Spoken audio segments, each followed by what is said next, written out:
This video is going to show you how to make fried bologna, but how we're going to do it is we're going to put it in the oven on 400 degrees for 15 minutes, and then we'll check and see how done and crispy it is, and if we need to put more time on it, we will.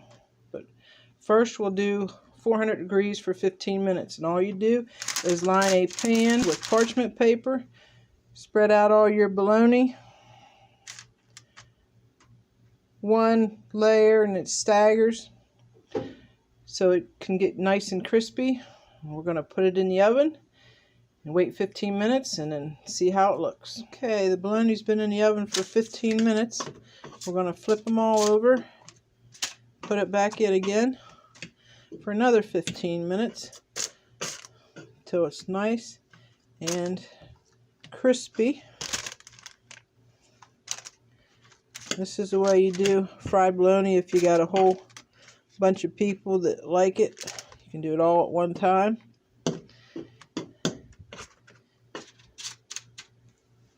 now we're going to put it back in the oven for 15 more minutes and then check it. Okay, the fried bologna was in the oven on 400 for 30 minutes. All nice and crispy now. Ready to put on the sandwich. And it took 30 minutes on 400 degrees. Please like and subscribe to my channel, and hope you enjoy your fried bologna.